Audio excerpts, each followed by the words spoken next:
Mga Piday, sa magandang oras po sa lahat. Welcome po sa aking channel. Ngayong araw po, nakatakdang maglabas po mga kabida, no, ng desisyon. Ito pong appeals chamber po ng International Criminal Court.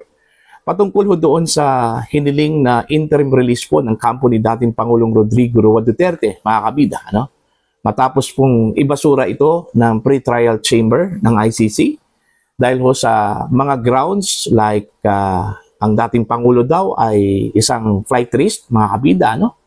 Dahil dun sa mga circumstances, sa mga binitawang salita ng Vice Presidente Inday Sara Duterte, na pilit nilang kukunin ito hong si Digong, pabalik po ng Pilipinas, at yung kanila hong ipinaglaban po, mga kabida, no? Na ang dating Pangulo ay kinidnap, mula sa Pilipinas papuntang The Hague, Netherlands, mga kabida. At pangalawa po, wala hong nakitang compelling reasons po, mga kabida, ito hong pre-trial chamber, doon ho sa humanitarian consideration po para pagbigyan ito hong si Digong, sa kanyang interim release po, mga kabida, po.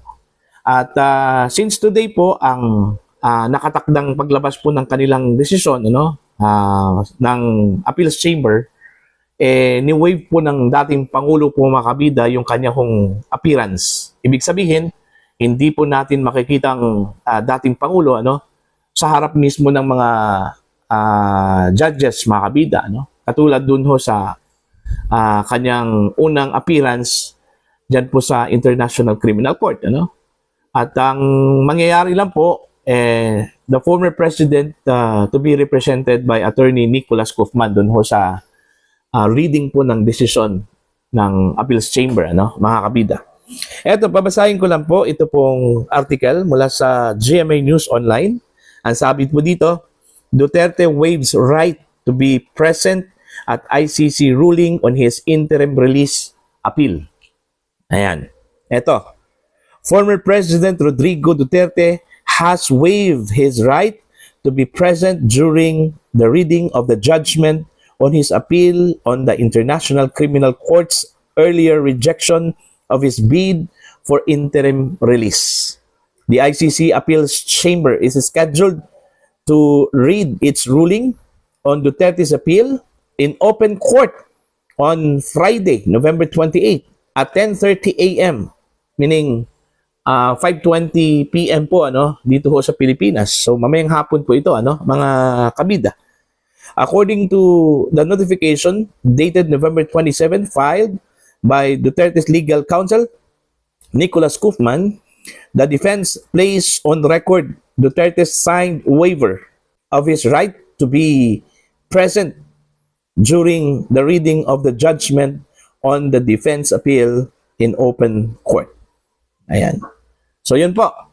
So, wala ho si Digong, mga kabida, Hindi po natin makikita ko si Digong, sa pagbasa ho ng desisyon po ng International Criminal Court Appeals Chamber, doon ho sa apila po ni dating Pangulong Rodrigo Duterte, na ikonsidera yung pagbasura po, mga kabida, ng pre-trial chamber sa kanyang interim release, Okay? Kung maalala po ninyo, mga kabida, dinesisyonan po ng pre-trial chamber yung kanyang interim release on a negative note, Ibig sabihin, ibinasura po dahil nga dun ho sa mga grounds na nabanggit ko po kanina, mga kabida. At ang pinakamatindi po doon, yung paratang po, mga kabida, na posibleng maka-impluwensya daw ang dating Pangulo dun ho sa mga biktima, okay, ng war on drugs, okay, at posibleng baka takutin daw ng dating Pangulo, mga kabida, yung mga biktima. Okay? So, yun po, Yung flight risk na sinasabi ho nila na baka hindi na raw magpapakita ito hong si Digong, tatakas na raw ito, mga kabida. Napaka-imposible po yun, Kasi unang-una po, maliban po sa matanda na po ito hong si dating Pangulo Duterte, may iniindang sakit pa po ito, mga kabida. Okay?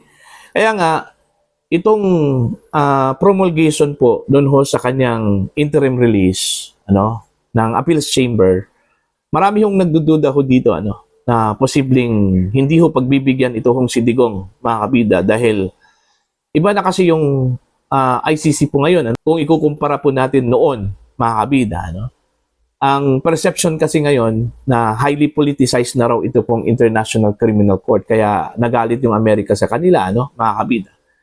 Kasi para bang meron na pong pinapanigan ito hong ICC, no? May mga puwersa po, mga kabida, na pilit pong ini-influensyahan ito hong International Criminal Court sa halip na sila po ay patas. Okay? Wala hong kinikilingan, ano po, mga kabida. Okay?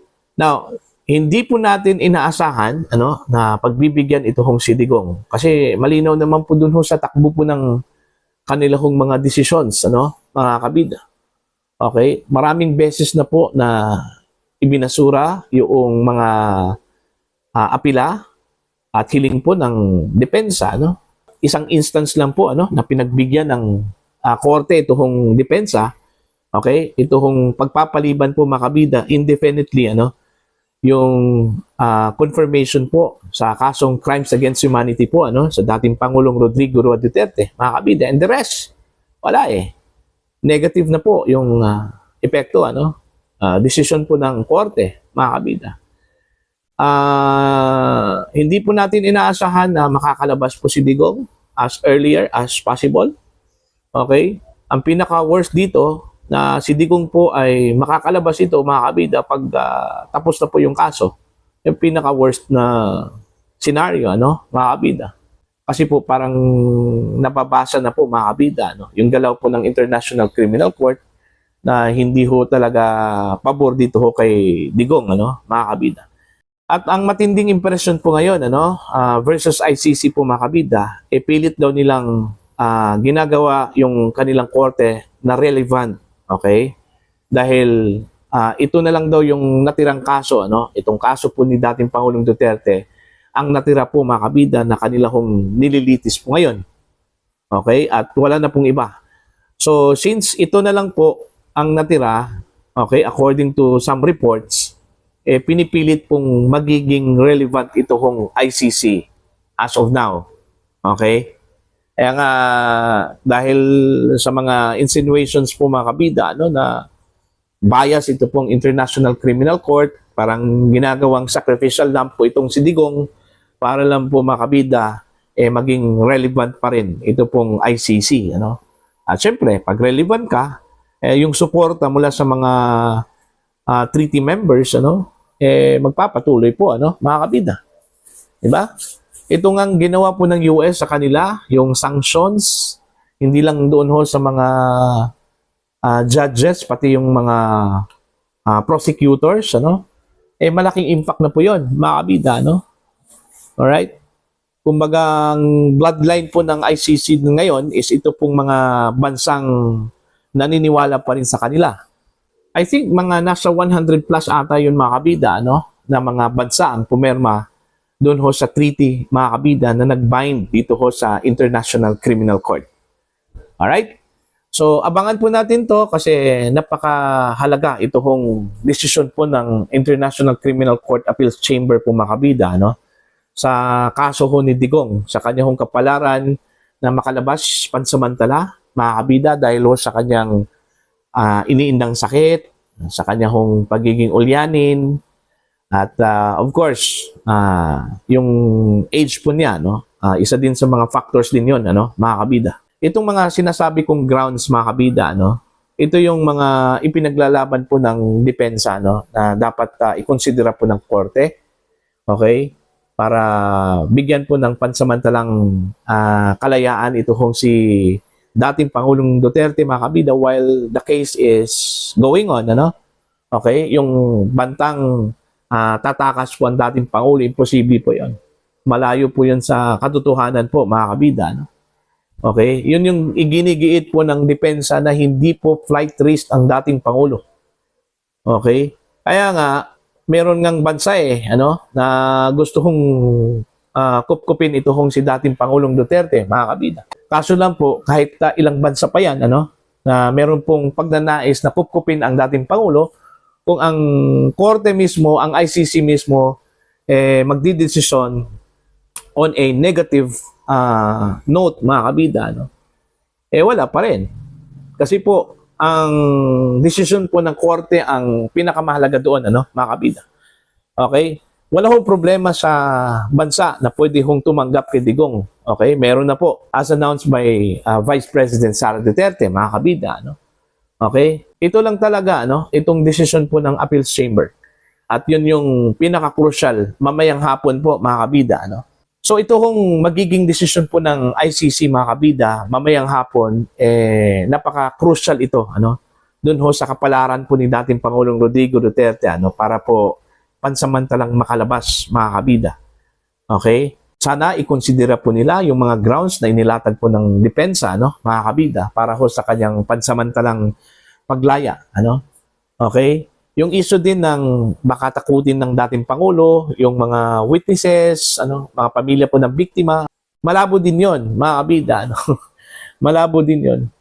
So, yan po, no? Bahala na po si Batman, okay? Magdedepende na po yung kapalaran po ni Digong ngayong hapon sa mga kamay po ng mga judges, ano, ng Appeals Chamber po, mga kabida, ng International Criminal Court.